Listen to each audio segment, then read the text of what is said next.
Ladies and gentlemen, welcome back to Doctor Who Reviews, and I have just one thing to say as we begin the look at Series 13, also known as Flux. This was alright. Oh, okay. Never mind. Yeah, that was I was hoping for that, but no, this was alright. It has. Yeah, this is weird.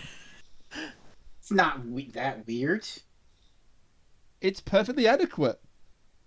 I mean, that's most Chris Chibnall episodes. Perfectly adequate, isn't it? Did you see the Timeless Children? I said most. Yes, but did you see the Timeless Children, though? I did. You know I did. I was on Because the show. Newsflash, we're going back to that, I think, in this series.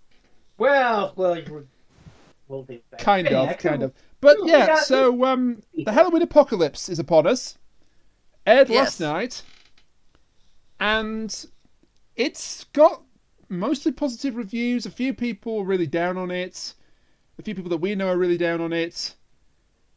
And it's been done in such a way that we can't really judge it fairly until the series is over, which is a problem. We are in, as I like to say, and we'll be linking my words on the episode at the end there, down below, so you can read that whenever. You can read that before or after you finish the podcast. Or during. Or during! Yeah. Yeah, as I said, I came up with this metaphor back in sometime, but we are in a period of temporal grace. This nebulous point where we don't know where the hell the show is going. In the future, in 6 weeks, we can point to this and say, oh, well, yeah, this was clearly going here and that was clearly going there, but as of now, we don't know what the fuck. No. Yeah. See, my only worry is that we're going to have another situation like Spyfall, where the first part was mildly interesting and really good, and then it gets to the second part, it's like, well, we're done with that now. This is my worry, because he's shown to be rather good at starting stories, but bad at ending them. I will have a lot to say. She's not wrong. She's not wrong.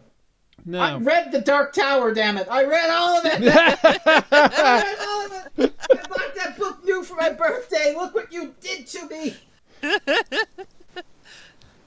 So as Fresno has a trauma event, let me why don't you introduce the people? Yeah, let me introduce my two co-hosts. Firstly, to my virtual left, he did the mash. He did the master mash. It's Freezing Inferno.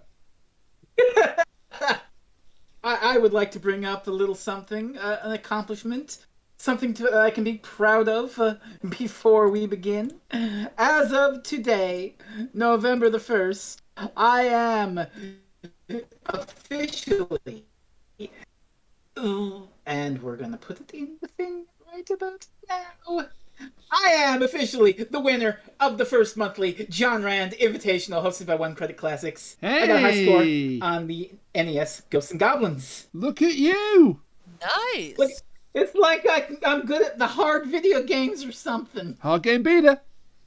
Yay! Well, I didn't even beat the game. I'm more like a high score getter. Hard game survivor, I guess? Yeah, that would be accurate, considering. I mean, it's interesting. But An amazing score of 233,200 on the NES version of Ghosts and Goblins as well. Yeah. Fun fact. That's pretty impressive. Fun fact, I went and looked back at old issues of Nintendo Power to see if they had any high scores. And some kid in there had like 1.5 million points, and I'm like, what? Jesus Christ! What the fuck were you doing, son? Was that kid's name the guy from Donkey Kong by any chance? Billy Mitchell. Jeez, now you're opening up a whole can of worms. I can't believe that Billy Mitchell showed up on an episode of All Elite Wrestling, by the way. That's just wild. He did? Yeah. Hey, Rain. Hey, Rain. Yeah? Hey, Rain. Yeah? Who am I? Yeah, who are you? I have no idea. Oh, yes. Sorry. So, to my virtual right...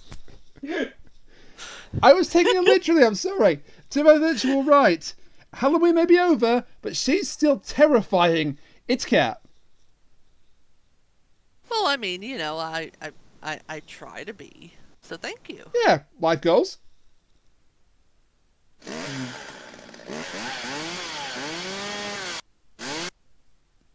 Now, see, Cat's being friendly here in this. You're cutting firewood for us to get through the cold fall and winter days ahead. That's so Don't do considerate. that. That's not good for the environment. And you know what? Just because I'm on this version of the soundboard, this is for you, Krista. I mean, fitting. We're going to have to mention Krista later, and not just to tell you to buy Back to the 11th Hour on Amazon.com, but for other reasons. Another. But let's get into this thing, the Halloween Apocalypse. Yeah. Chapter 1 of Flux. Yeah. 6 weeks of this. Strap yourselves in. So our pre-credit sequence then is pretty intense. It's the usual cold open. Oh, you're in a dangerous death trap, and let's escape. It's fine. We've got Yaz and the Doctor on a death trap on a grav bar over, is it like a pit of boiling acid? Yeah, a sea of boiling acid. That's going to drop them in when the grav bar fails, and if they escape from that somehow, there are drones looking to shoot them down, and they've been put in this trap by Carvanista, who we cannot see at all in the hologram. Because he's covered in armor. Yeah, we can hear him, but we can't see a lick of him. Disturbingly, he has the same accent that Peter Kay was using as the Absorbaloff. Oh my god, yes. Hello? I can't do it. And then we get the most terrifying thing that could ever happen to Chibnall. He has to give Yaz a character. Well, I will say in this scene, that, the exposition machine is on high alert here. It's like, holy shit, this is kind of clunky. We've missed a lot between Revolution and this. It's just like, we have 43 seconds to live! Time to explain how we and why, oh my god, yes! So, you guys might remember this little thing called the Star Wars prequels. Yeah? And I believe it was the second movie that had that scene where Obi-Wan and Anakin are like, hey, do you remember that adventure on this planet and that planet? And man, we're such good friends. I don't think that they hit that level of bad in this to be honest, the most it's getting close to it. Yeah, you're in the ballpark, but you're not quite on the level of Attack of the Clones. The thing that most people remember about Star Wars Episode 2 is Yoda going apeshit with a lightsaber, Jango Fett, and do you want to buy some death sticks? Listen. Attack of the Clones was my first DVD. It came with my DVD player on Christmas. I have some sort of nostalgia for the Star Wars prequels. Like, I wouldn't call them great, but I can have fun with them, you know? Yeah, I can get that. Attack of the Clones is a little... It's at least defendable one in some aspects, just... Yeah. But I get where you're coming from.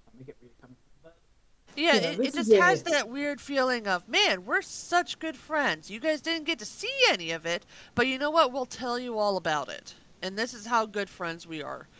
Couldn't show it because we got to introduce a new old white man to replace I have the to old wonder white if some of man. these adventures were originally planned to maybe be in Time Lord Victorious and it just didn't work out. Time Lord Victorious? Wow. We can't have that because Time Lord Victorious is about making you remember David Tennant existed. All right, well, spin-off media then that didn't take place because of the pandemic. Yeah. Like mini episodes and such. I mean, we'll probably get some books for Big Finish or something set in this gap. Maybe. But you're right. The point is that Yaz and the Doctor have never been traveling together with each other a long time. Yeah. And so, Yaz actually does. Believe it or not, she has a character. It's amazing. It's a miracle. No wonders ever cease. It's too bad that we almost immediately get Dan in, and then it doesn't matter anymore. We'll get to that. We'll get to that. But we should talk about what is there. I mean, now to be fair, what is there has kind of been done before. So, you know, it's a step up from the nothing that Mandip Gill's been given for the past 3 years. Yeah. I do like the little bit where Jodie's trying to get her cuffs to release. Oh yeah, what a relief! Yeah, but maybe I said it as it was a Scotsman when I said it. So she imitates Peter Capaldi and then Sylvester McCoy Beautiful. saying the word release. But that's the joke, isn't it? What a relief, then they click off. My favorite part is when they're talking about their adventures and they start talking about Nitro 9. Yeah. It's funny that y'all mention Peter Capaldi and Sylvester McCoy, and indeed the slick little reference to Nitro 9 that shows that Chibnall actually remembers some pretty good Doctor Who that I vibe with, but because that is kind of the vibe I'm getting from the Yaz and Doctor relationship. And I'll go into that a little here, because as we find out in the story with the Doctor's plotline, she is investigating, and I'm sorry, the whole division thing, the mysterious shadow organization she worked for ancient times, long, long ago when she had her mind wiped, and timeless children stuff. And now she's trying to find out things about that. But she is keeping that secret from Yaz, and Yaz sort of resents having secrets kept from her, that the Doctor doesn't fully trust her. Yeah. And also, which, that does call to mind, to me, a bit of the relationship between the Seventh Doctor and Aish, keeping things from the companion, manipulating behind the scenes, doing things for their own ends, and the companion sort of resenting that at times. Which, it's good characterization, but I honestly don't think Chibnall is going to be able to pull off, it's 30-year-old leftovers, really. I mean, even if the end game here is like Curse of Fenric, let's be honest, Chibnall's not going to top Curse of Fenric for drama. No. The end game is not going to be Curse of Fenric. It's not going to be anything near Curse of Fenric. I mean, even if, I like I said, I don't like this nostalgia baiting. I don't want 30-year leftovers in my Doctor Who. I'd like you to do something new.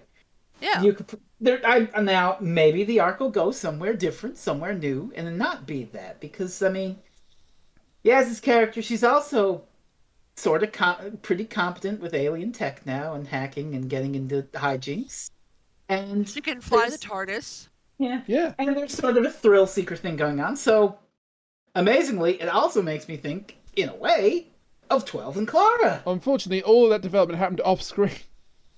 All of that happened off-screen. But, I mean, it still results in giving Mandip Guild something to do, and something for us to hang our critical thinking hat onto, and talk about. So, and we have to remember about the pandemic as well. Well, yeah. Well, yeah. But yeah, I would definitely describe her as Clara Light, where she's kind of starting to be a little bit like the Doctor, but we don't see enough of it to confirm that.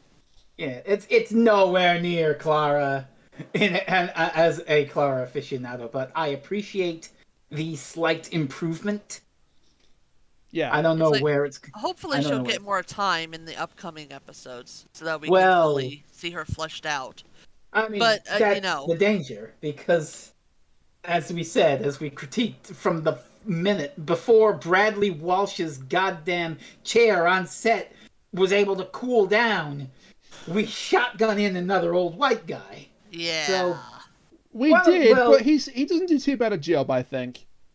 Oh, I'm not critiquing the old white guy. I'm critiquing the whole, the cynicalness of it. Like, ooh, gotta have another one. I killed this Yaz character. Better stick to what I know, which is non-offensive, non-diverse. I do like the fact that they absolutely signpost whenever the Doctor is not telling Yaz the whole story. Because she has a sort of blank tone of voice. And that's like code for, I'm not telling you this, Yaz. Which is interesting because it's incredibly unfair to compare Chris Chibnall's Doctor Who with one of the greatest movies ever made. But I over the weekend I was watching some of the best movies ever made, and I watched a little movie called The Godfather Part Two. Oh my god! Have you seen this movie? I've seen the entire trilogy. So in this movie, it's a mafia movie, and you've got Al Pacino as Michael Corleone, a mafia Spoilers leader. for Godfather 2, I guess, just in case. Well, I'm not going to really spoil that much. No, there's no real spoilers here. The thing with Godfather 2 is that Michael Corleone was a very manipulative man who was always like playing sides and whatnot in this movie.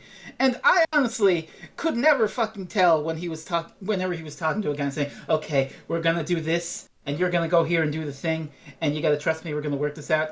I was honestly never sure until it actually happened whether he was being honest with this person or whether he was leading him into a trap to have them murdered. Yeah.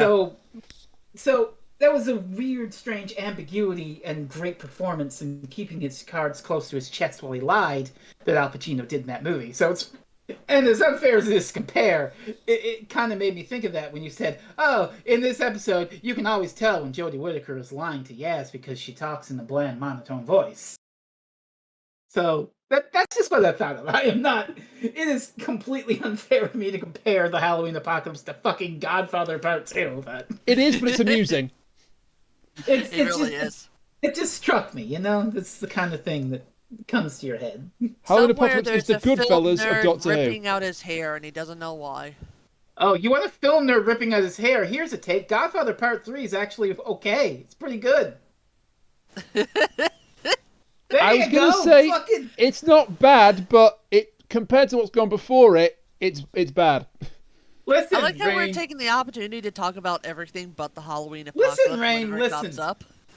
The least good Godfather movie is still an incredible hallmark of cinema. I didn't dispute that. I just said it wasn't as good as the other two.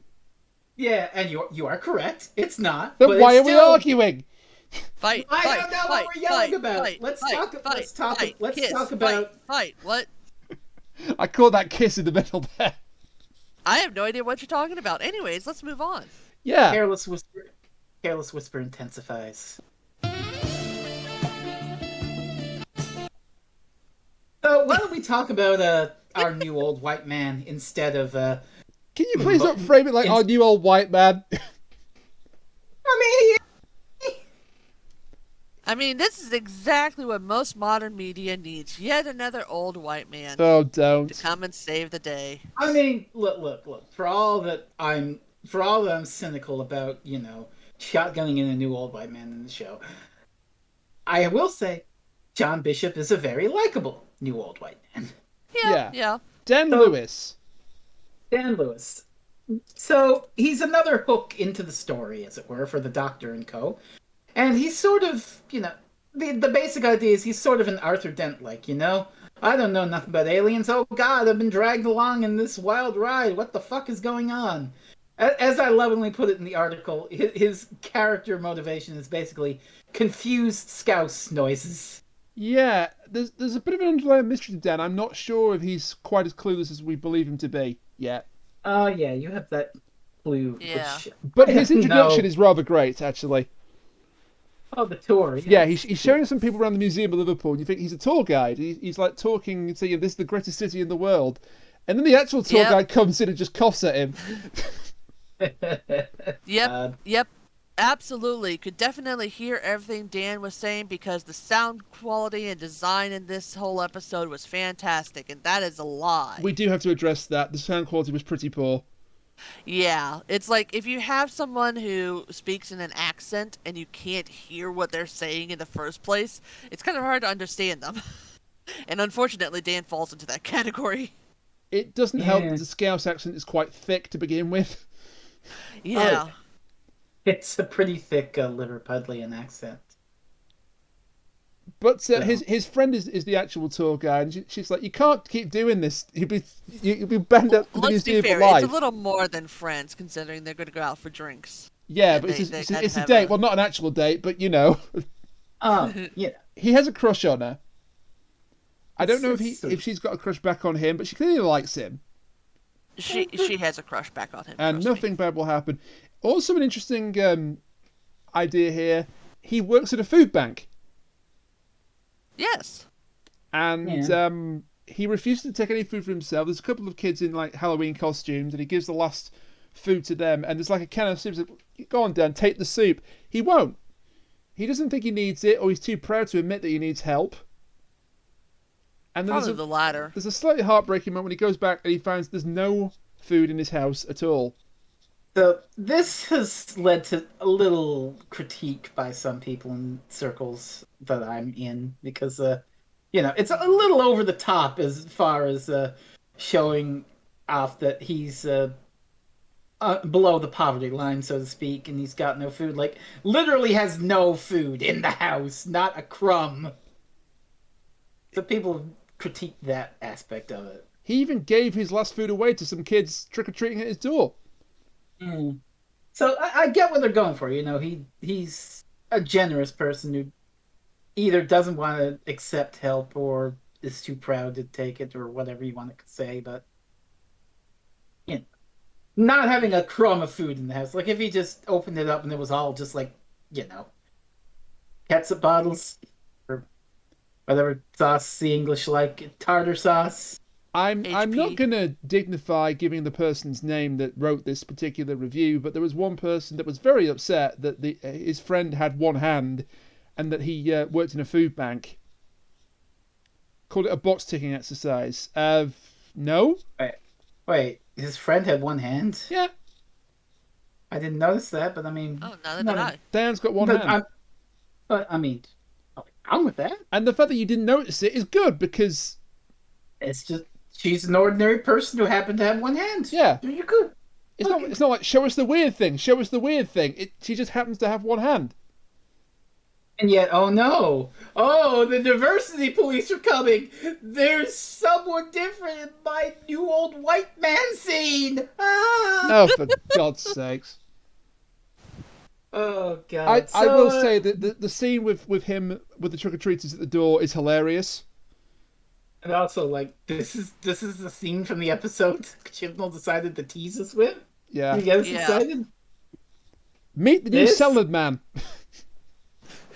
I would say this guy does not live up to the level of salad man. Salad guy's on his own pedestal, but you cannot recreate the salad guy. It is quite funny how this guy with no costume on, just carrying a pack of eggs and a can of lager, just knocks on his house, and John Bishop's like going, "How old are you?"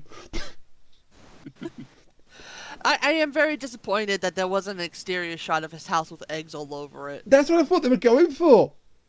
When he said, "Don't throw eggs at my house," I thought there was going to be like a pause and you'd hear it, and then when eggs at my house. When the Doctor and Yaz showed up, you just see like an egg splattered across the window or something. Right. It's like saying to Crimson Aura, you gotta say, "Don't go throwing eggs at my house." I can't do a Scouse accent without insulting people, so I'm not going to even try. Can I just say one thing, because this is kind of bugging me, about the whole Dan Lewis not having any food in his house thing. Mm-hmm. It's like, this is a whole bunch, well, not really a whole bunch, but this is a rich white man trying to write what he thinks poverty looks like.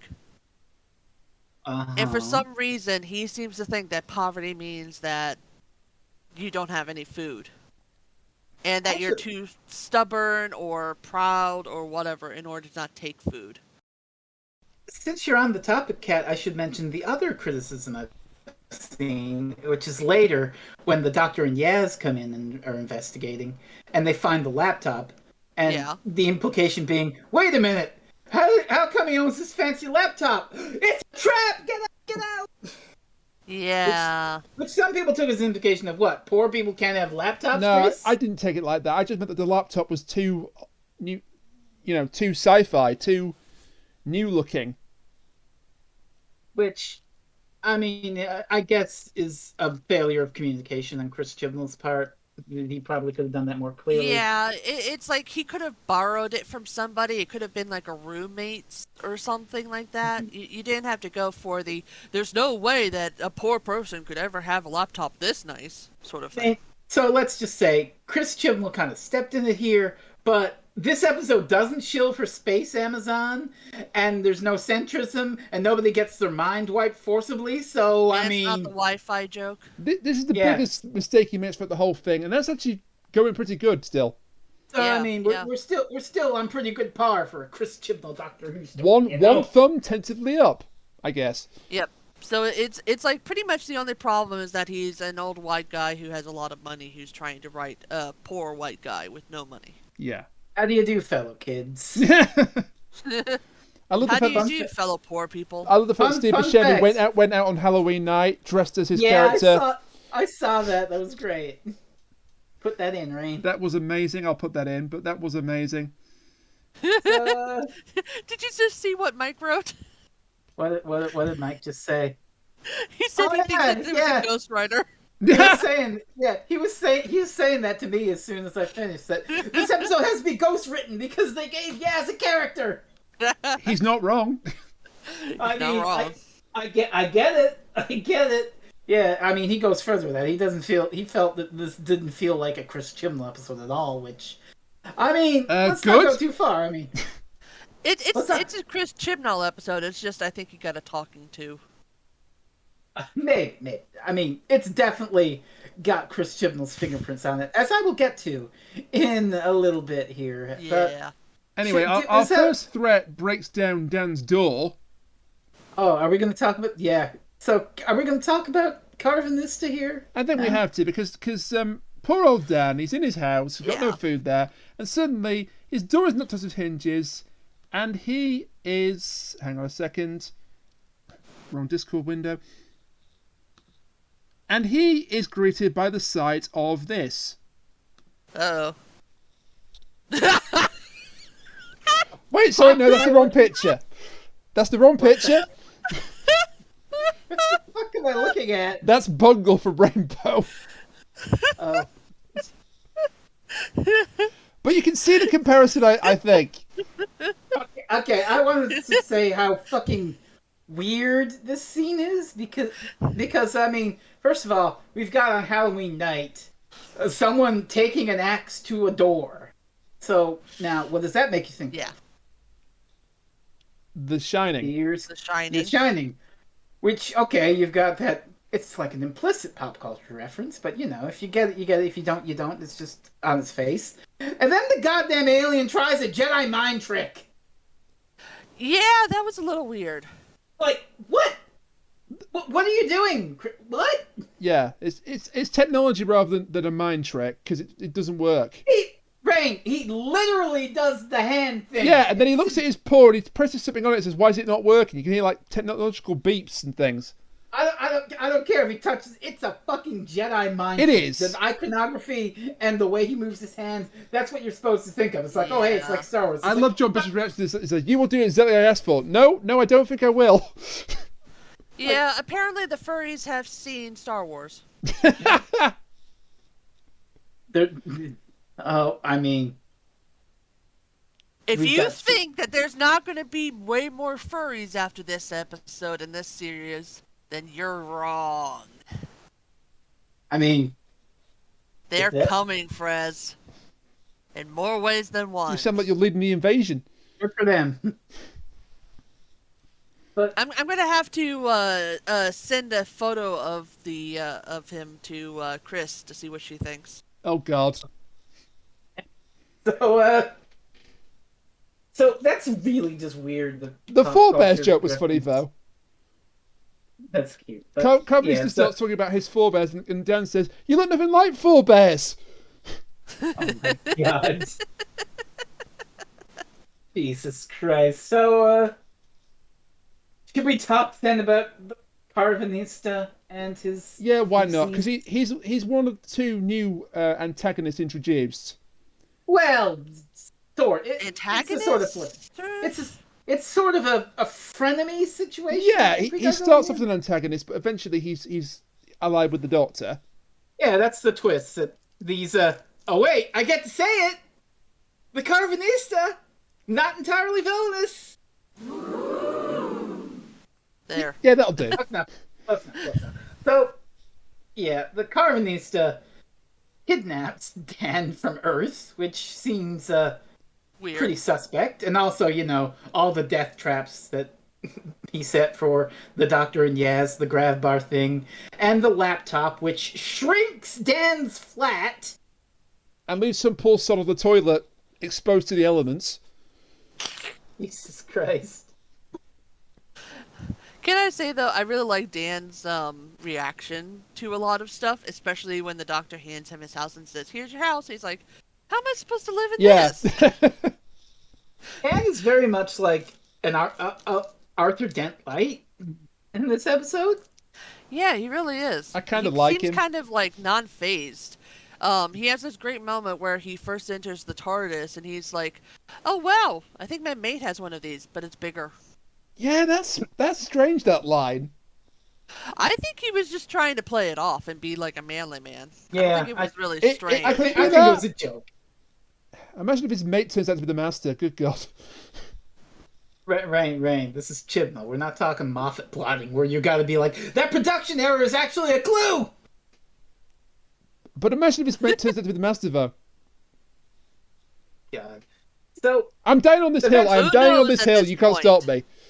So who knows at this point? Maybe it is. We'll have another two-parter or something. The Carvanista kidnaps Stan, has set booby traps for the Doctor. You think, oh, that's clearly an antagonist, but as it turns out, the Carvanista, yeah, the Carvanista, yeah, Carvanista's the name, but Lupari is the species. Lupari, let's talk about this.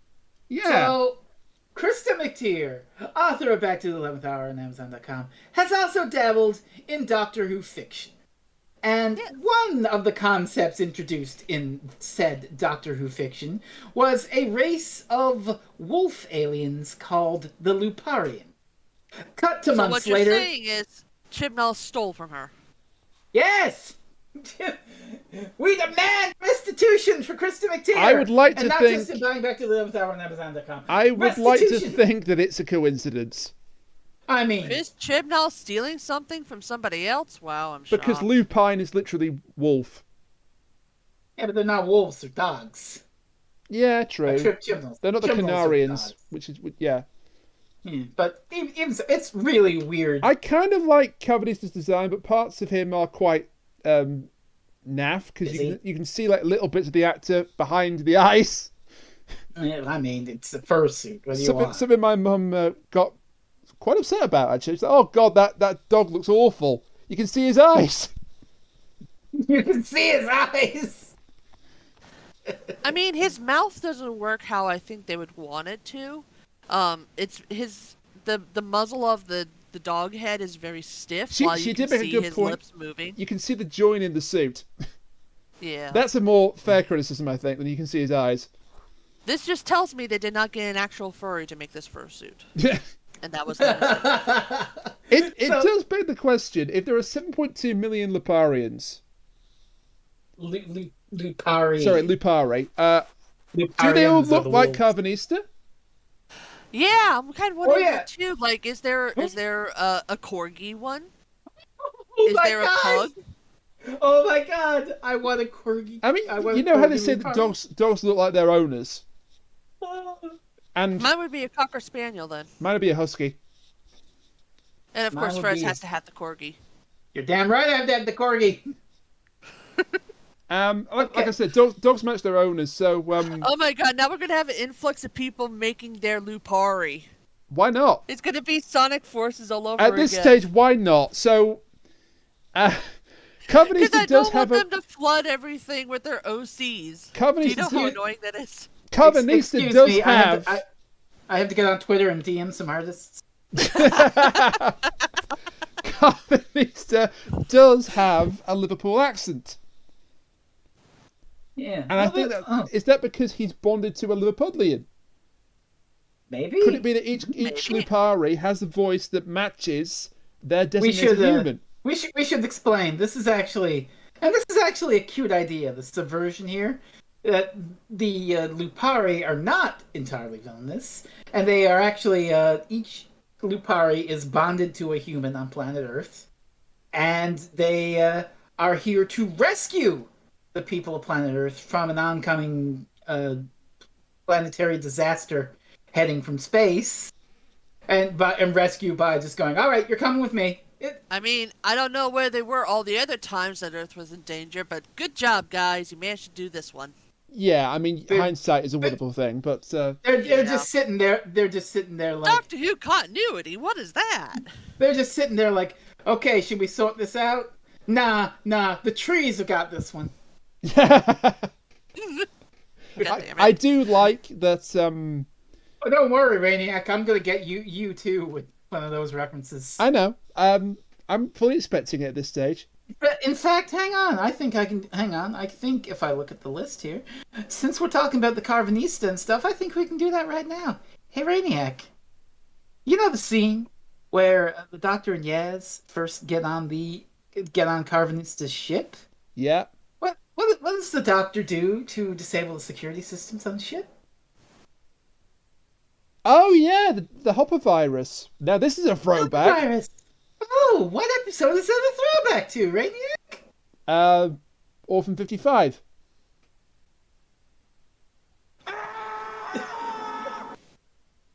Yes, exactly.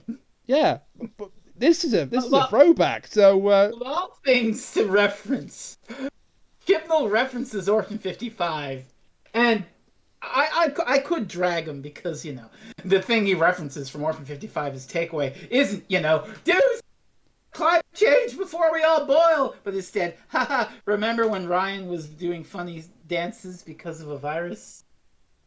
It is something that if you have to look up a reference. I mean, I got it. Not a very good reference.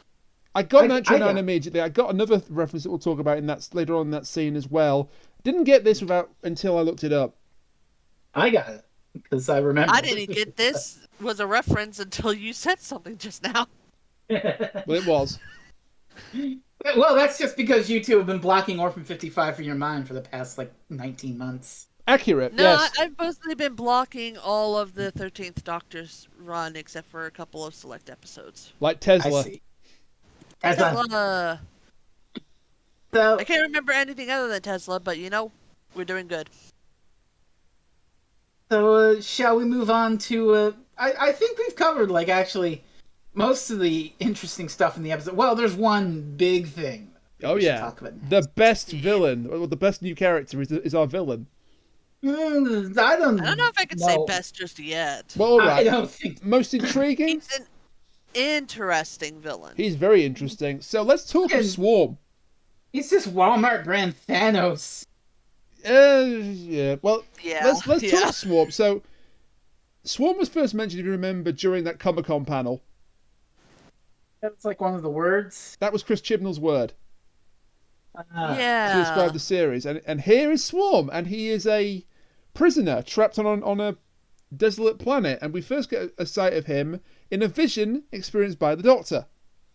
Okay, before we get too far into that, I sent a picture of Carvanista to Chris. She says, rad, not the best looking furry, but he looks very dignified. Good. Yeah.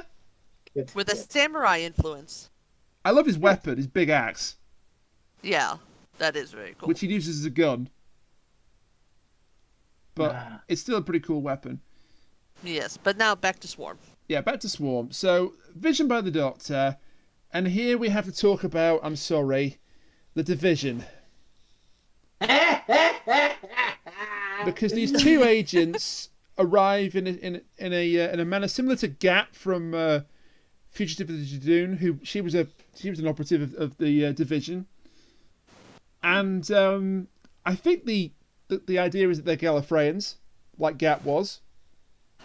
We should mention, considering you're saying the Division, is that the Doctor's also driving plot for pursuing Carvanista. Is Carvanista a former Division member? I was getting to that. Raises so many questions. Yeah, it's no longer a Time Lord thing. It's now any species can sign up. What? And he's the last surviving member, apparently, that she can find. Yeah, that leads to a lot of questions, because, putting aside everything that the Time Lords have, going for them, there's also the fact that they're kind of racist. Yeah, I mean, yeah, just a little bit.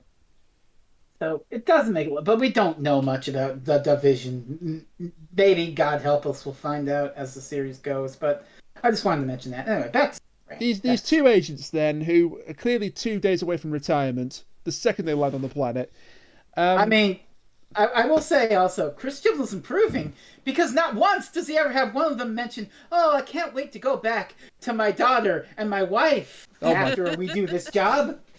The leading lady or the leading guard in this is 2 weeks from retirement, so. They both are. Yeah. Swarm, in fact, actually says that the other woman is going to be her replacement. Yeah, you're right. He said you're passing your job off to a child. Yeah. Taking the VHS of Lethal Weapon away from Chris Chibnall. Anyway, they're at the remnants of the Burnage Rage battleground, which sounds badass. Here is Swarm. He's tied to this containment device. He clearly can't get out. Nudge, nudge, wink, wink. The two agents' job is to just check that he's confined and get the hell out of there.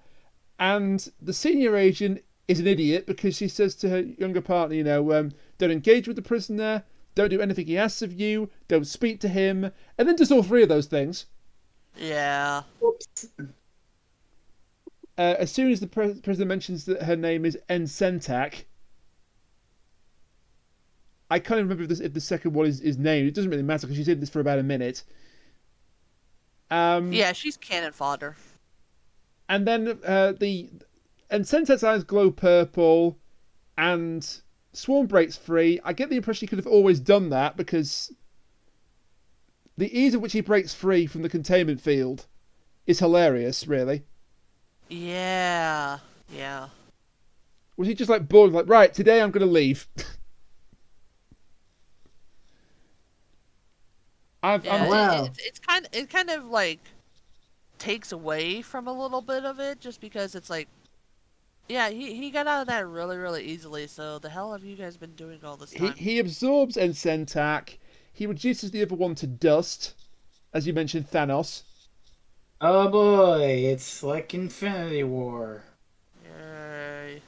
And then he goes trick or treat, Doctor, and the vision ends. But it's not the last time we see him. Oh no. He shows up repeatedly. I have so many questions right now. How the heck does he know what trick or treating is? How does he know it's Halloween? I think he's just tying that into Halloween because it's the Halloween apocalypse. It's a bit clunky. Well, so the Arctic Circle. What the fuck is going on here? What is going on here? Yeah. Yeah. We have like an outpost in the Arctic Circle with these two people who I assume were married to each other. Then there's a alien thing in their garage. Yeah, and Anna, who's the woman, just smashes it with a hammer, as you do. And then they go to bed, and Swarm shows up, and Thanos snaps the husband, and then doesn't Thanos snap Anna because Anna is a lady Swarm. His sister. Sister. Yay. Oh. What a hell twist. What is she doing here? Yeah, that's... We'll find out, hopefully. Wait a minute. Wait a minute. Remember what happened with Ruth? Yeah, you've got it. Is that just what the division does? It's just turn people human and stick them on the planet? You've got it. That's what I think they might be doing. Well, I mean, to be fair, Ruth wasn't turned human by the division. That was a rebellion. No, she turned herself human to hide herself. Yeah. I don't know if Swarm's sister did the same thing, but I mean that is an interesting thing to grasp on. I love the effect when she turns into her true form. And smiles. It's a really cool effect. And Rashenda Sandel, who's the actress, gets a really good send-off line before she transforms. She says, "Why are these words in my head? What words? Thank you." And then she gets... You think she's about to die, but she emerges in this cool new skeleton form. And they don't name her on camera, but this is Azure. Ooh. Her name is Azure. I like that name. Yeah, and I really like these two's design. I just want to highlight, as we get into this part, I mean, we were going to talk about the one... Yeah. I think it's apt for me to make this comparison now. Mm-hmm. The Halloween apocalypse, you've been saying things like, well, what's this mean? We don't know. We'll find out, hopefully. I think that's the summation of the Halloween apocalypse. Yeah. What's that? I don't know. We'll find out, hopefully. And I just want to go on a little tangent here. I wrote about it, but this is Chris Chibnall writing to a T. Isn't it? It's all hook, no bait. It's like 6 or 7 separate, weird little things that haven't connected to each other yet. And, well, we focused on one this episode, the Carvanista and Dan, and we know that episode 2 is going to be focusing on the Sontarans, as we'll talk about later in their brief appearance. So, Maybe next time it'll be focused on Santarans, and then we advance all those other little hooks later, and then we jump to another hook in the next episode. But either way, that's going to be hell in a handbasket, because that's what this is. It's all set up, no payoff. Yeah. It's like, and this is Chris Chibnall we're talking about here. So the thing that it made me think of when I was writing, and I had to look up some stuff for a comparison to my metaphor, was and this is unflattering, and this episode is better than that episode, but it reminded me of Ascension of the Cybermen. Yeah. Because think of Ascension of the Cybermen. Part of it is big stompy death robot Cybermen. Ugh. The other part is all set up, no payoff. The Brendan shit where you're like, what is this? Yeah. What can you say about this? At least this is happening at the start of a series and not the first of a two-part finale. Exactly. That makes this that is what saves this from being less incredibly frustrating, because I was incredibly fucking pissed off by Ascension of the Cybermen pulling that in the penultimate episode and going, what is this? Maybe you don't know. Maybe I'll pay it off. Maybe I won't. If they'd interwoven the Brandon stuff throughout the series, like starting at Orphan 55, that could have been all right, but I think you're about to, I think, Rainiac, over these next 6 weeks, you're about to find out if that would be all right or not, because I think that's what we're going to get. Yeah, I agree with you. But it's like, I mean, what storylines do we have here? We have the stuff in the past with that Joseph guy. We have Claire. We have Dan's sort of not girlfriend or whatever she is, and Azure. Then we have actually Swarm and Azure, wondering what the heck is going on with them. We have Vendor. We have the Flux. We have the Doctor and the Division. We have the 1995 Denver Broncos. We have the Santarans. We have the Doctor and Swarm. That's 9 so far. That's 9 different hooks. Yeah. I mean, some of these and there's are probably more. I'm forgetting. Oh, there's the Santarans too. Some of these are probably going to be. No, I counted the Santarans. Yeah, you did. Some of these, they might be economical and round up more at once. Almost certainly, we're going to get like an episode on the Santarans. Probably an episode dealing with Claire. There's probably going to be an episode dealing with Azure and Claire in the weird mansion that we eventually get to. There's that dude in the tunnel, and then we're going to have the big finale with Swarm as we fiddle with this. So they'll probably see a bunch of this. All theorizing, period of temporal grace at this point, but it's fucking weird. And the analogy I came up with for the very end of my write-up is, y'all remember, I don't know if we've talked about this on the show, but I'm sure we've mentioned it. The infamous spoiler phobia that surrounded Series 13's marketing. Yes. Where they wouldn't tell us shit about shit. FBI, open up! They wouldn't tell us shit about shit for months. And then finally, 3 weeks ago, they were just like, here you go. Here's your air date. Here's a little snippet of trailer. Come watch the show. And it almost feels, in a mad way, like Halloween Apocalypse is spoiler phobic for its own season. Yeah. It's like, it's a premiere episode, all hook, no bait, all setup, all tease, all anticipation, but not actually giving anything away. Yeah, it's just like the natural progression of them not showing anything in the marketing. And then it's bleeding back into the actual episodes. And I mean, it's like, Chibnall, we know that you're not great at show don't tell, but when it comes to making a show, you actually need to show it. I mean, it's brief, but I dig the confrontation that the Doctor has with Swarm towards the end. Yeah, we should. Yeah, we can get back to that now that we've made this. Now that I've made this point, that's basically my summation. Is that this is all set up, no payoff. It's almost impossible to review in a real sense until December 6th. We're doing the best of what we've got. Yeah. So the confrontation with the Doctor and Swarm, the final one, in like a big memory, is, you know, haha, I'm a bad guy. I'm from your past. Ooh. I love that they danced across the universe. Locked in combat. Dancing across time and space, locked in combat. That's quite a poetic way of describing it. There are people who think that Swarm is the master, which, he's not.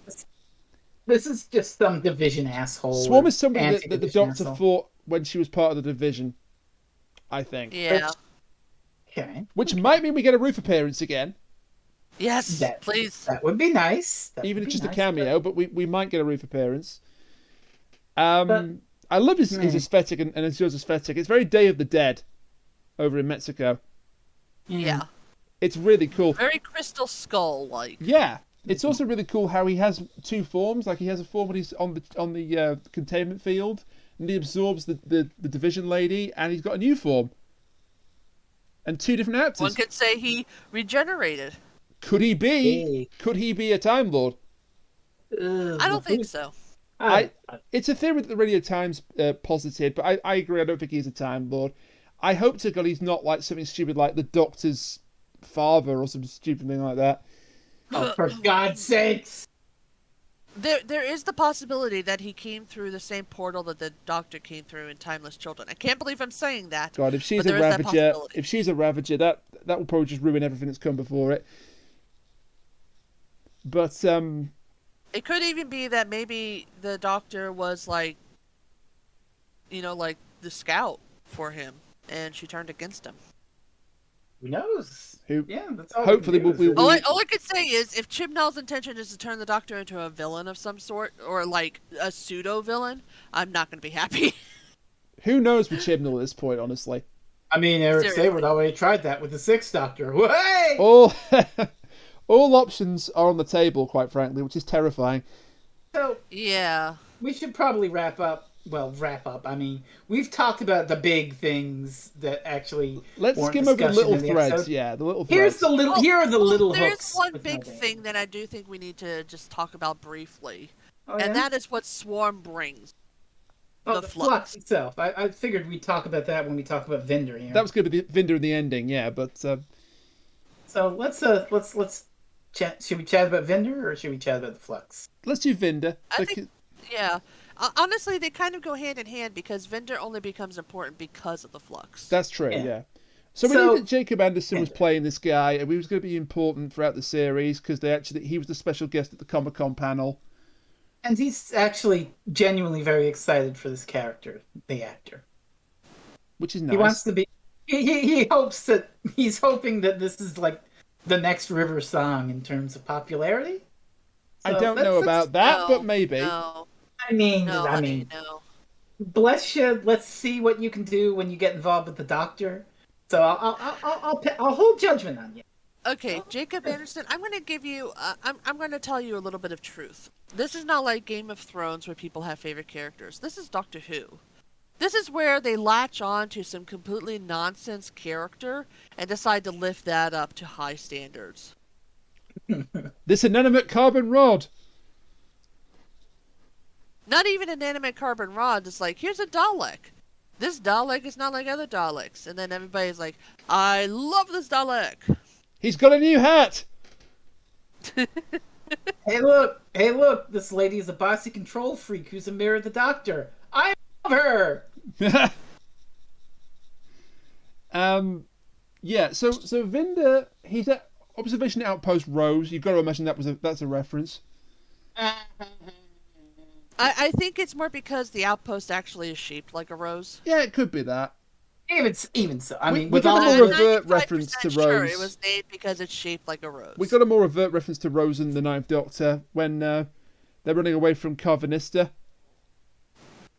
Nice to meet you, Dan. Run for your life. I mean, those little callbacks to the RTD era don't irk me as much as doing it over and over again while the spin-off media is doing it over and over again like Series 12 did. Yeah. And we don't know too much about Vinder at this stage. We don't know a lot about much things at this stage, but he's been at this outpost for a very, very long time because he's doing a log. It's like in the 2100s. He thanks his colleagues for saying, the beauty of space. It says, in every other respect, you can all go to hell. Cute. And then he sees a thing. Oh God, the Flux. Yeah, his sonar or radar is like glitching out, so he tells the computer to focus on that. And I guess eventually he looks out his window and sees that there's this giant, what can best be described as a swarm of something, eating planets. Holy shit! A giant we got dust a planet cloud. destroyer, and it's just obliterating all the planets. And Vinder's like, Mayday, Mayday! There's a fucking thing out here. I'm abandoning ship. Fuck this. Fuck this shit. I'm out. He just gets out in time before the outpost collapses in on itself, which people have criticized the CGI. I'm sorry, play that again. I talked over it. Fuck this shit, I'm out. Thank you. People have criticized the CGI. And in some respects, it's fair to do so, but I actually thought some of the CGI was pretty good. The Flux looked decent. The collapsing effect of the Flux looked decent. Again, global pandemic. Yeah. Well, just pandemic. People are doing this kind of thing at like home or something. Yeah. Global pandemic is redundant, but pandemic. It didn't take me out of it, but I mean, I get it, I guess. No. But that's Vinder out of it for the time being. Yeah, so Vinder is flying as fast as possible away from the Flux. So that's Vinder's involvement in episode 1. Now he'll probably play parts later, but that's a little hook hanging there to be like, hey, you interested in that? Or maybe you're interested in this lady. Hook number 2 is Claire. So this is, well, it's change of pace in some aspects. Even though it's clearly taken from the RTD era, it's Chibnall copying Moffat. Yeah. Annabelle Scully is the name of the actress. And again, along with Dan, there's something a bit strange about her. People are saying because she comes up to the Doctor and Yaz while they're staying outside Dan's house, and it's like, hey, I know you guys. And they're like, no, you don't. Well, that's just Sally Sparrow in Blink. Yeah, people have been calling that River Song, but like Rainiac said, it's Sally Sparrow and Blink. It's like Blink, yeah. It's like if Blink was from the Doctor's perspective. Apart from the weird line about I'm taking the long way home, which is clearly set up for oh shit, it's a weeping angel, or oh shit, is she another unknown incarnation of the Doctor? Which the weeping angel. No, I honestly think that she's just been got by weeping angels twice. Once before, when she met the Doctor, and then once now in the actual episode. See, that made it make sense for me. Oh god, if Claire's fate is to just get repeatedly zapped back in time by the weeping angels, that's horrible. I was thinking, wait, if this is Sally Sparrow, how is she doing the I know the Doctor thing before she gets zapped by a weeping angel? Shouldn't it be after? What? That doesn't make sense. When we get to the weeping angel episode, I'm sure it'll be explained. I mean, we get a weeping angel scene. It's a weeping angel scene. It gave me anxiety, so there's that. Weeping angel. She knows to not blink, or else it's going to get her. And so she repeats that to herself. She's encountered it. Yeah, she hasn't. She definitely has, because she knows not to blink. This scene gave me anxiety. I mean, it's a weeping angel scene. Mood. He's made them scary again. Yeah. I mean, I'd argue they always were scary. I think they kind of lost some yet. They lost some scare factor to them the more times they appeared. Are you getting salty about the Statue of Liberty again? No, not that. But I think we agreed. I think we agreed that we're watered down on each subsequent appearance. Someone would have seen the Statue of Liberty go through New York, okay? Someone would have. But they're back to their roots here. It's just one angel. Anyways. It's terrifying. I really did genuinely feel anxiety at this scene, and if you think that's sad, go ahead and think it's sad. I had anxiety. Brainiac, I had anxiety over a fucking folk horror movie this last month. Yeah, I know. So it's payback time. It's payback time. I know. If you think this is not a reason to feel anxiety, fuck you. Leave. When you have anxiety, everything is a reason to feel anxiety. But I do love the scene, even though it made me feel anxiety. I do love how the scene was shot, and Annabelle Scully's acting, and the fact that she almost makes it and then just blinks and the angel gets her. The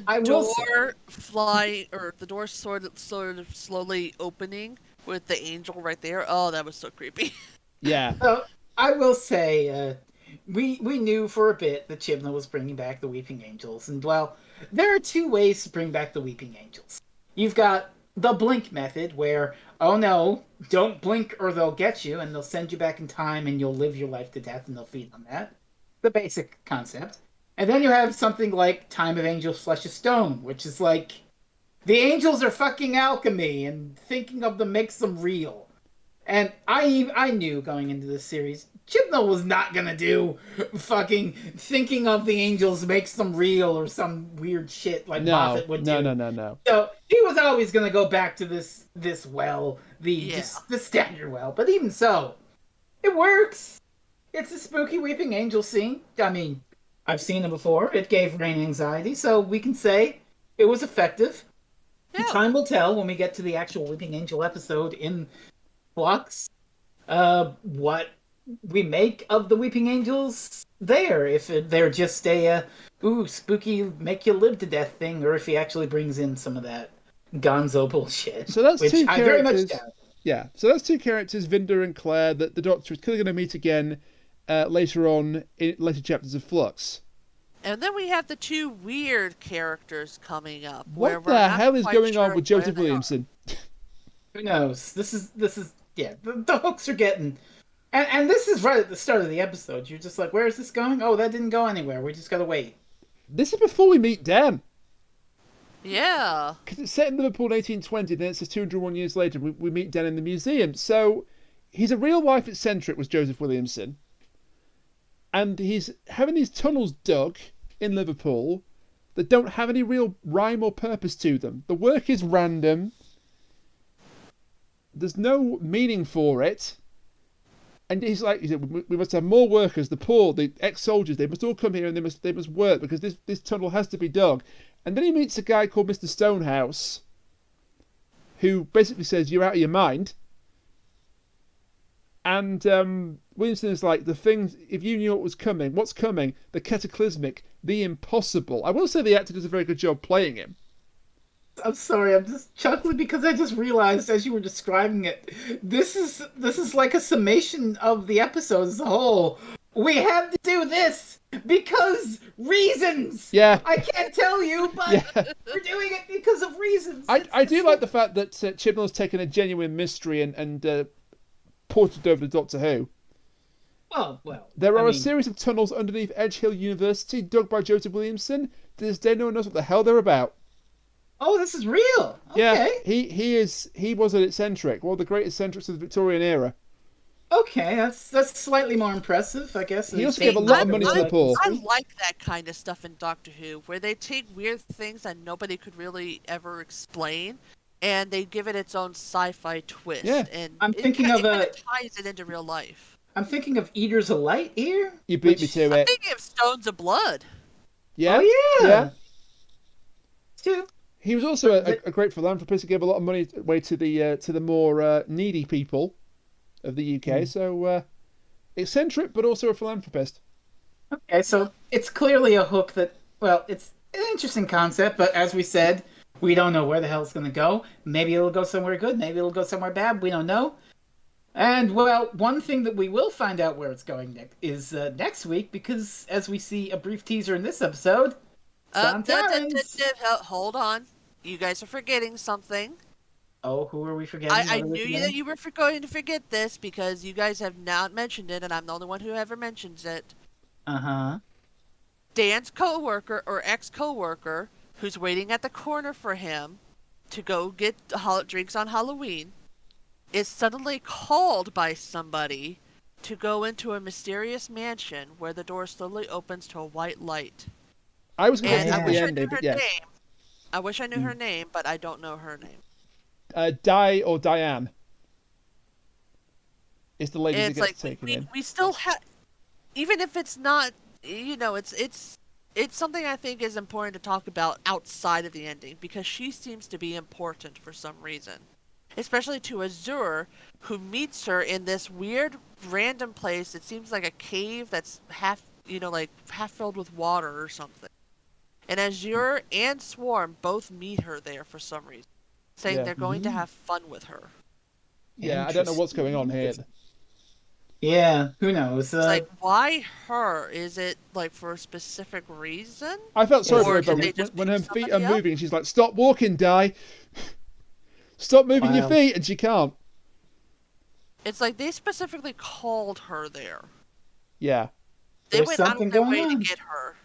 There's something important about her that I think encompasses more than just the ending. Is she another Ravager? Who knows? Or maybe an anti-Ravager? Anyway, he's not telling us.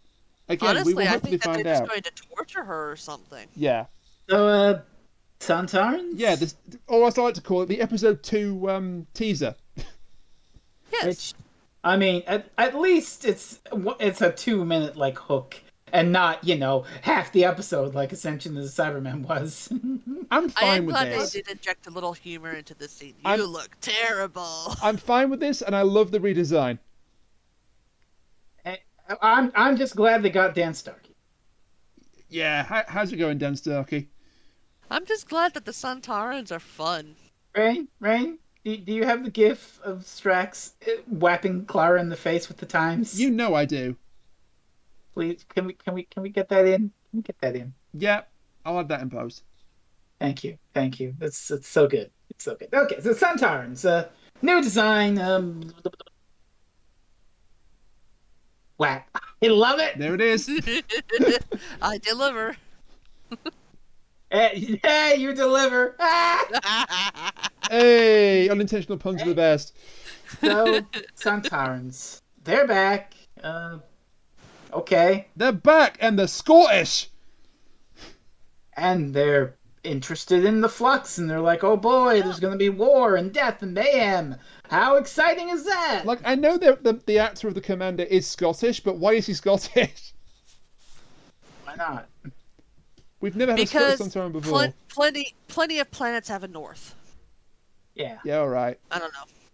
Lots of Santars have a Scot. I'll go with that. I'll go with that. I'm not trying to be like xenophobic because I know the actor is Scottish. Wait. So maybe they're just like, oh, you don't need to change your accent. It's fine. So this is a tease, but unlike other teas, at least it's short, and we know we're getting it next week. And actually, as of recording, I don't think we know any titles beyond the next episode, which is fucking wild. They will probably release Chapter 3's title either tomorrow, that's Tuesday, or Wednesday. I'm sorry I have to do this. Yeah, you could keep your Scottish accent. We already think of you as monsters. This! Holy shit! God damn it. Hey, for once it's not me insulting another nation of the UK, so I'll take it. People of Scotland, I'm so sorry that you're going to be insulted like this. I'll still get the blame for it because I'm English, but for once it's not me. That's why we keep you on the show. Yeah, we're blameless across the pond here. I thought you kept me on the show because it's my show. Bag. So, No. Shall we discuss the end of the Halloween apocalypse? The shocking cliffhanger? I think we'd better. Yeah. So, something else we haven't mentioned is going on all over this episode is that there is something fucking wrong with the TARDIS. Oh, yeah. Yeah. It's dying, I think. It's like leaking oil or blood or some shit, and the cloister bell's ringing, the doors are in the wrong places. Yeah, it has 2 or 3 doors now, and one's in the floor. They keep having to do percussive maintenance on it. Oh, the hammer. Which, this is another little RTD era callback, because David Tennant hit the thing with the mallet a long time. Sorry, bang. Sorry, you know what? bang. I'm going to complain about this. I am going to complain about this, and you can't stop me. There's a scene where the Doctor is talking to the TARDIS, and Dan asks, he turns to Yaz and says, why is she talking to it as if it's alive? Is it alive? And Yaz is like, I don't know. Fuck you, Chibnall. Yeah. Really? Yeah. I mean, she only Fuck lived in you, one. Chibnall. She only lived inside one disguised as a house for about 6 months. Oh yeah, because you're saying this because the last episode that aired, he murdered a TARDIS. He killed a TARDIS. The Pepe Sylvia TARDIS. Oh my god. With all Yes's notes in it as it got destroyed. But we have seen episodes from the past that say very definitively that TARDISes are alive. You can't cover it up, Chibnall. Yeah. Motherfucker. But the ending is pretty darn shocking. So Carvanista wants his human back, but there's more pressing matters at stake because the Doctor has gone to look at the Flux. We get a beautiful shot of Dan, Yaz, and the Doctor standing in the TARDIS looking at space. It's a very good shot. With nothing there. Good shot. Beautiful cinematography there. It's wild because the Doctor's like, oh, there's nothing out there. And Dan's like, nothing? Oh my god. Yeah. Beautiful. And then, bong. Bong. Well, this is about the time where the Doctor has her vision with Swarm, where Swarm's like, ha ha ha, I remember and you don't. I'm going to win because I remember all our battles. Ha ha ha ha ha. I'm evil. Bong, and then the Undertaker shows up. Listen. I get mirror references. Rainiac gets wrestling references.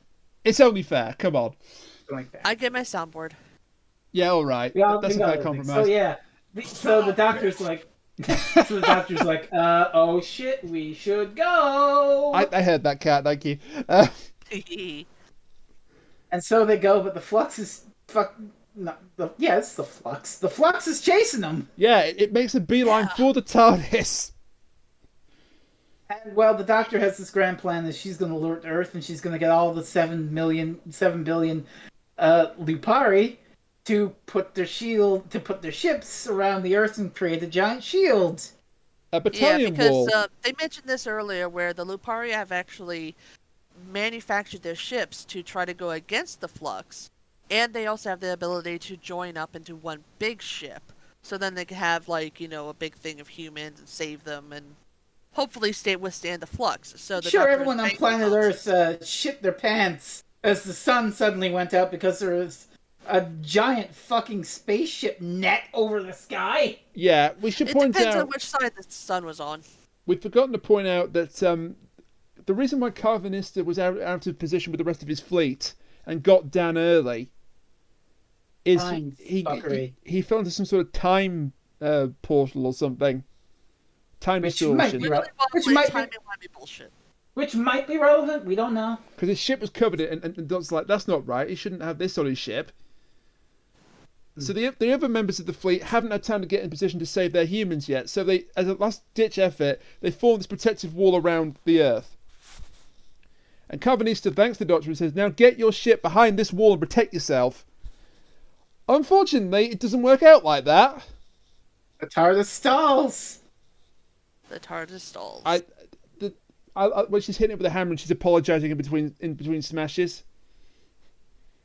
She even manages to expose the same core that, people like Rose have looked into, and the Flux just takes it and nothing happens. That's her last ditch move, isn't it? She's like, time vortex energy, see what that does to you? Not much, apparently. Flux is the alkanoids! Oh, God. Oh, God, it is. God damn it. Instead of alchemy, instead of alchemy, no selling everything. It's the end of the universe. Cat, I think for that it's only fair that you hit the Symphogear button.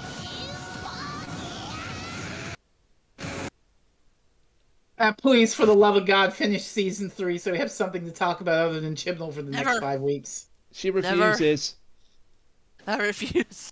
I'm stuck at the beginning of series 4 now, so. Oh, well. I'm saving you. Saving me? Why are you saving me? I want to talk about it on the show. Not you, him. Me. You can't. Why? He can watch more anytime he wants. No, you can't. No. He's fine. No, I'm okay. Anyways, something that's not Symphogear. Oh yeah, Doctor Who. The Flux is coming for the Doctor's TARDIS. She gets a great final line. Go ahead. The end of the universe. I always wondered what it would feel like, and then the Flux just goes straight into the TARDIS and end of episode. But before that, we get a montage of all our interconnected strands.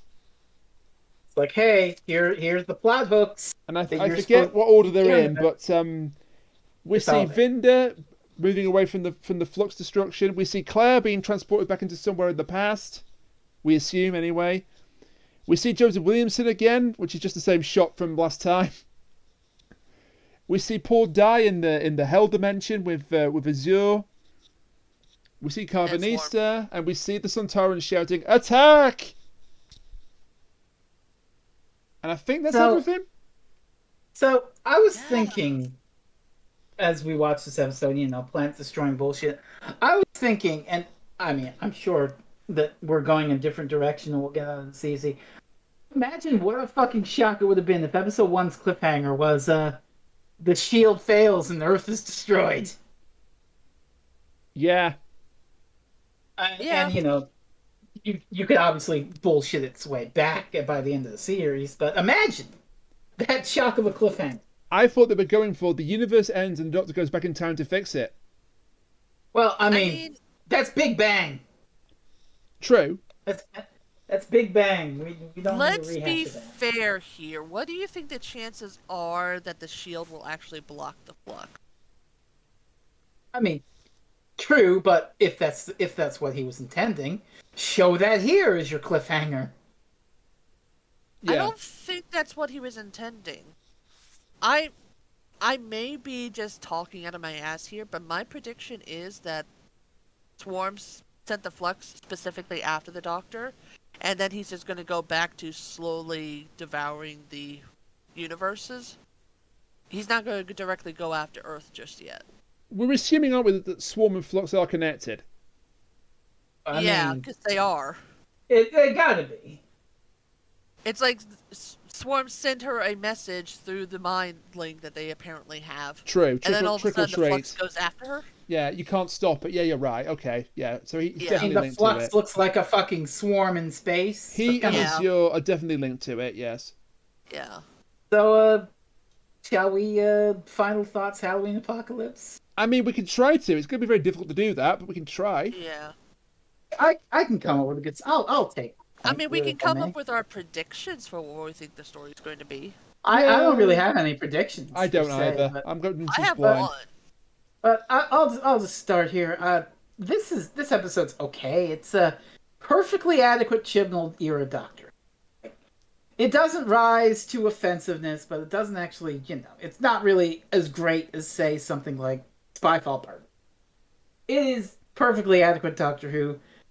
Exactly what you'd expect from Chibnall, which is damning with faint praise in its own way. But I mean, it worries me that the rest of the episodes are going to be like this, all set up, no payoff, and then the payoff, when it finally comes and you're fed up, is so limp-wristed and ineffective that it's like, is that worth it? I'm not sure. But we're stuck here for the next 5 weeks in this period of temporal grace. There are things to like about this episode. The Carvanista and Lupari idea is cute.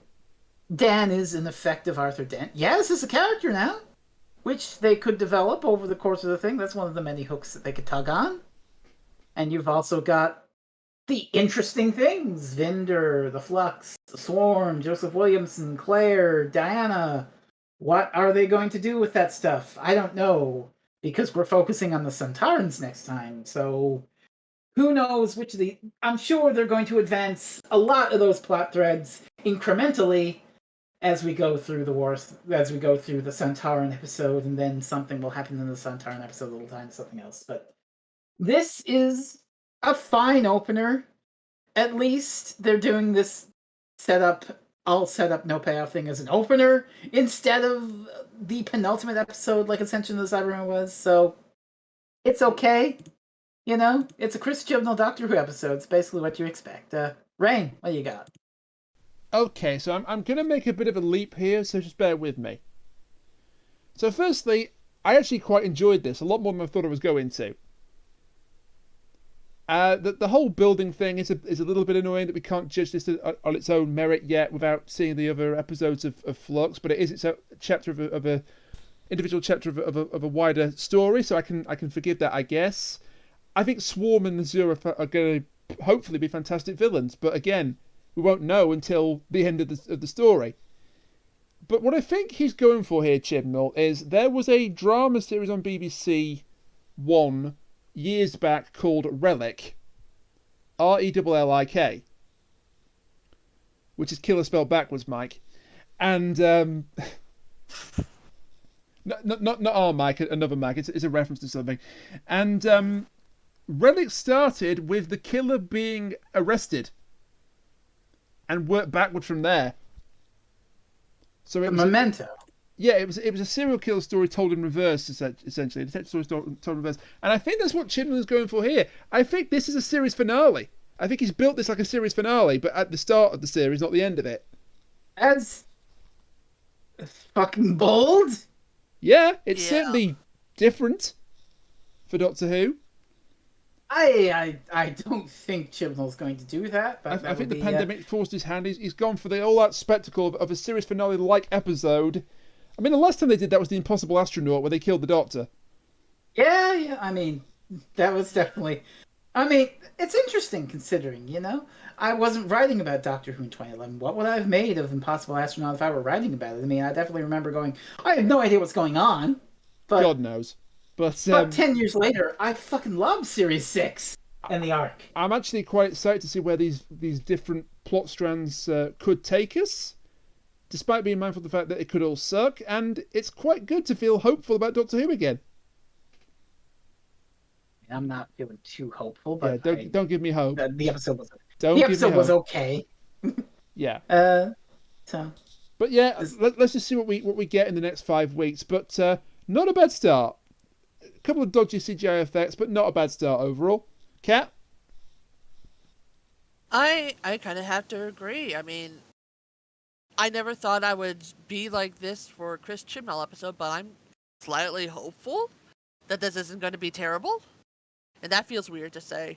I do kind of agree that my prediction is that this is going to be a lot like that season 6 stuff where you have the impossible astronaut and then afterwards you get all the stuff leading up to the events of the impossible astronaut.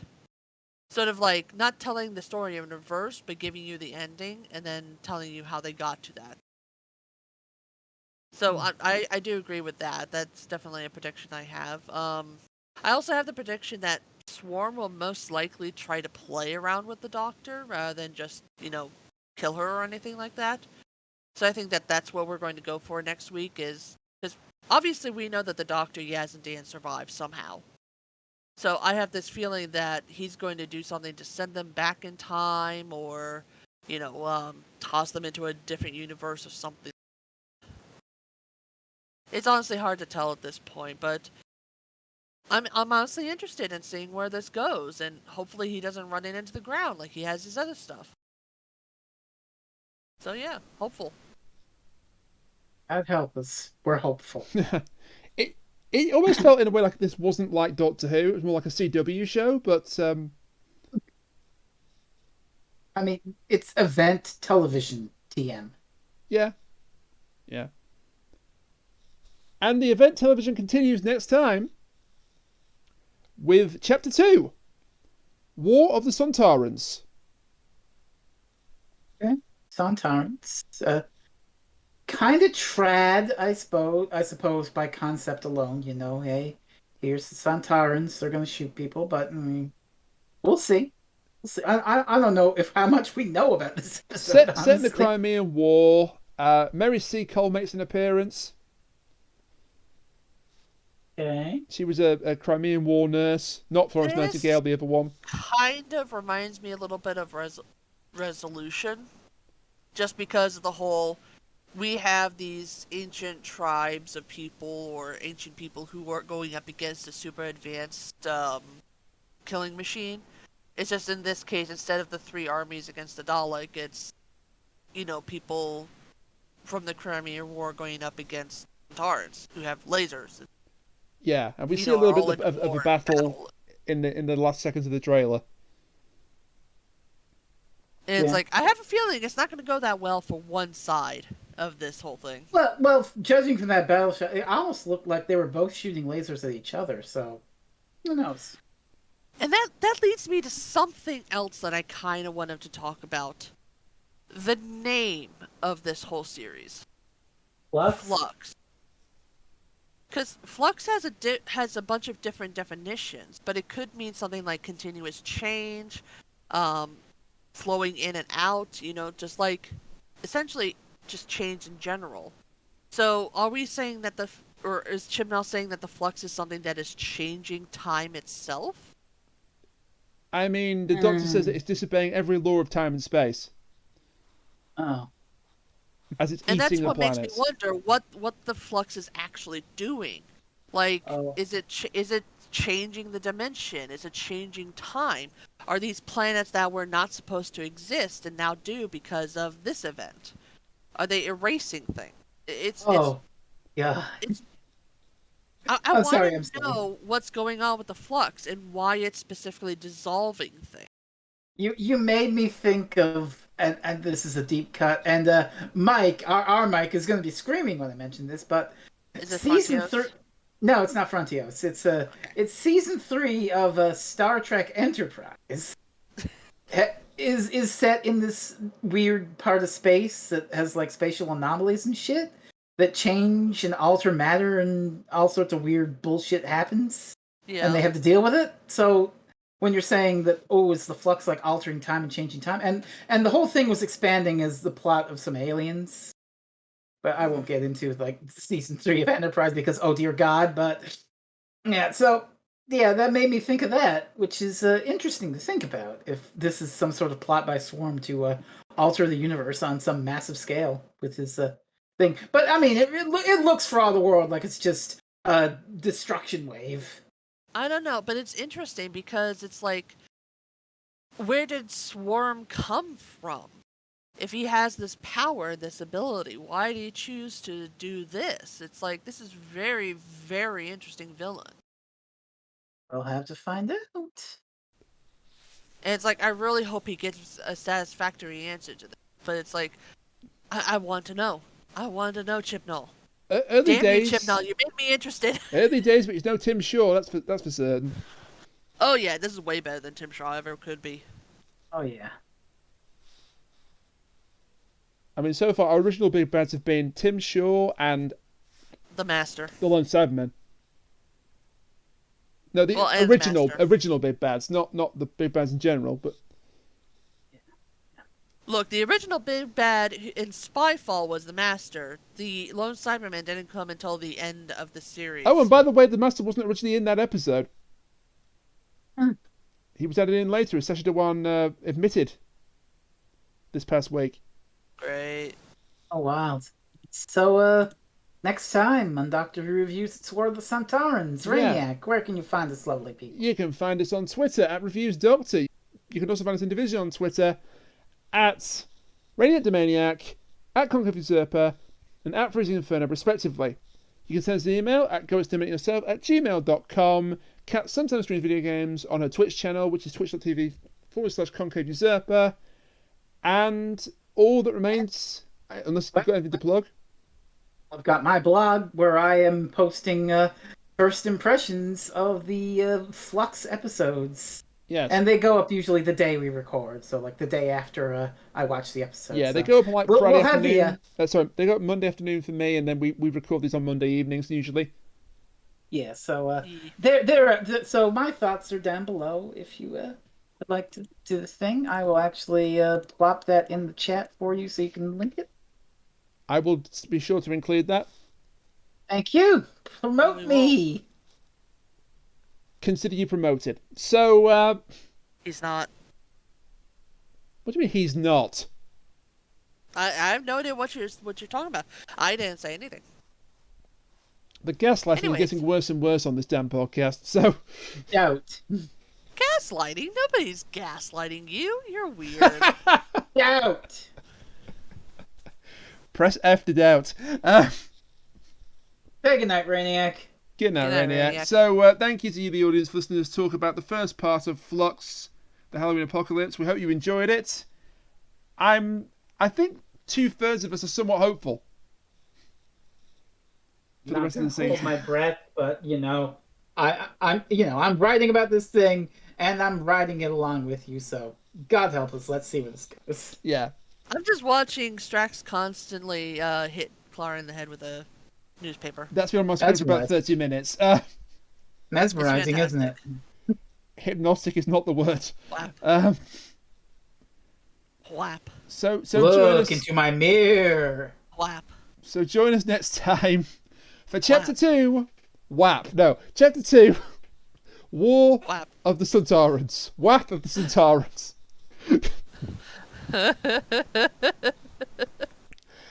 Until then, bye for now. Bye. Whap. Whap. Whap.